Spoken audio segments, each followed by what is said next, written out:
pemerintahan Kabupaten Melaka. Itu kita optimis dengan itu. Dan kita masih berharap penegakan hukum itu akan jalan kok.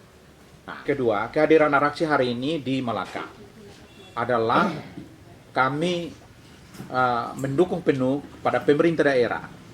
Dalam ini Bupati dan Wakil Bupati yang baru dilantik dan telah melaksanakan tugas kurang lebih 10 hari. Kami dari Araksi memberikan dukungan penuh terhadap program 100 hari.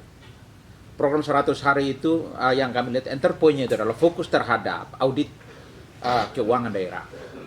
Dan sesuai dengan hasil pertemuan kita dengan Bupati dan Wakil Bupati, 2 kali kita pertemuan dari kemarin, hasilnya itu adalah pemerintah daerah tetap fokus terhadap audit.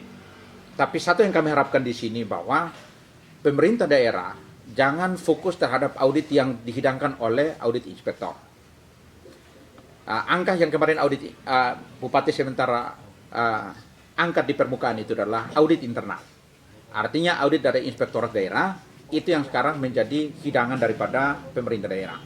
Kita berharap bahwa untuk mengukur audit ini harus diambil dari 5 tahun terakhir. Itu harus diaudit total. Yaitu anggaran dana desa atau dana desa itu harus diaudit tahun 2016 sampai dengan tahun 2020. Yang kedua, audit terhadap OPD dan dinas 32, OPD dinas dan bagian itu juga harus diaudit dari tahun 2016. Agar kemudian ada kesimpulan dari pemerintah daerah terhadap penggunaan keuangan daerah yang dalam perhitungan kami dari Araksi itu anggaran negara yang digunakan selama 8 tahun terakhir itu totalnya 8 triliun. Total 8 triliun ini yang dipakai oleh pemerintah selama ini membangun Kabupaten Melaka. Kami memandang bahwa kehadiran negara, wajah negara di Kabupaten Melaka ini belum nampak di sini. Kenapa? Karena pemerintah daerah sampai dengan hari ini masih kantor-kantornya masih kos, masih ngekos. Dan ini adalah mencerminkan kehadiran negara di Melaka ini gagal total. Negara itu adalah pemerintah, satu. Yang kedua, fasilitas, itu negara. Jadi kalau pemerintah sudah ada, tapi fasilitas negara tidak mencerminkan pembangunan di daerah ini, maka gagal kehadiran negara di hadapan masyarakat, khususnya di Kabupaten Melaka. Nah, itu yang kita harapkan bahwa pembangunan ini antara yang namanya negara itu, pemerintah ada, fasilitas negara juga harus ada. Bukan hanya karena mobil-mobil mewah itu keliling kantor yang sudah merubuh. Yang kita jalan dalam 2 hari terakhir kita di Melaka ini, saya kasih contoh kantor Bapeda. Kantor Bapeda itu jika dibandingkan dengan sekretariat Araksi di Kupang, Araksi masih jauh lebih bagus dibandingkan kantor Bapeda. Inspektorat ngekos. Dan masih ada kantor-kantor lain. Dan itu wajah negara yang sebenarnya bagi kami itu tidak ada di wilayah ini. Jika wajah negara tidak ada di wilayah ini, maka kita berharap bahwa pemerintahan yang baru ini, kenapa itu wajah negara tidak ada di sini? Karena apa? Pembangunan atau pemerintahan yang lama itu keluar dari rel pemerintah. Nah, kita berharap bahwa pemerintahan yang baru ini berupaya dengan energi yang utuh mengembalikan pemerintahan itu masuk kembali pada rel. Kenapa? Kenapa ini amburadul seperti ini? Itu terjadi karena membangun di luar rel. Jadi OPD itu merasa diri bahwa mereka mengelola pemerintahan seperti mengelola perusahaan mereka. Mengelola pemerintahan seperti mengelola mereka punya pekerjaan pribadi. Jadi tidak mencerminkan negara di situ. Ya, kita mengapresiasi pemerintah daerah dalam audit 100 hari telah genjot dan Pak Bupati sudah sampaikan kepada kita 1 hari kemarin itu penyetoran sudah di atas 100 juta.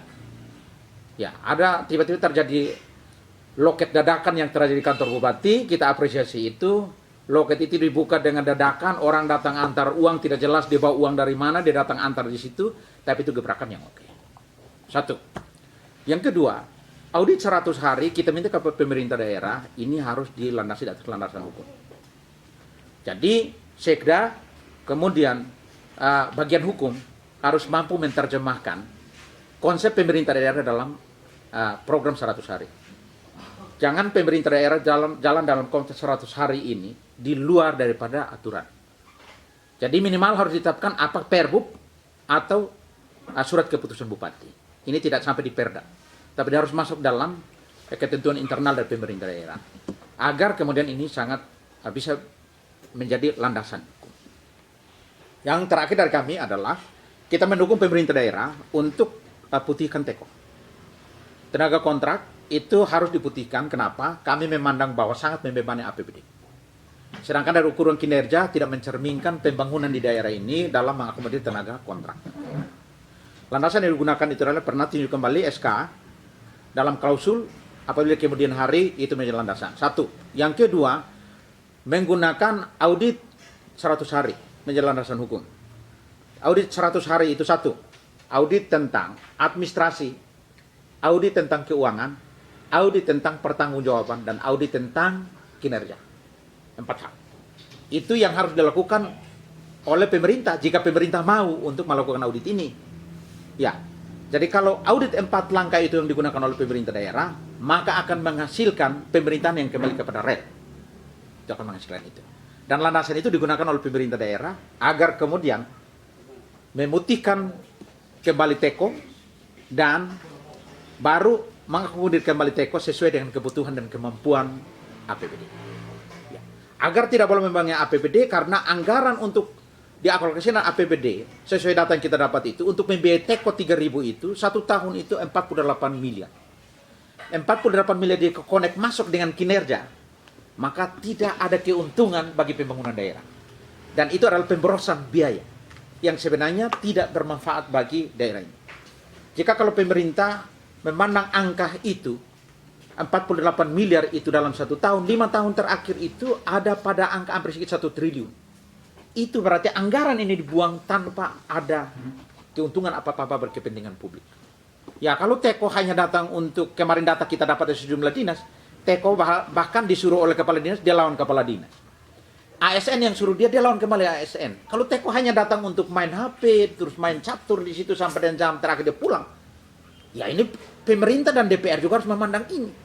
Ini pemborosan anggaran yang sebenarnya tidak berguna bagi daerah ini. Sedangkan tadi setujuan saya bahwa kehadiran negara itu adalah pemerintah dan fasilitas negara. Nah kalau uang itu diarahkan hanya untuk membiayai orang-orang yang tidak ada manfaatnya bagi daerah ini, itu yang saya minta untuk diputihkan.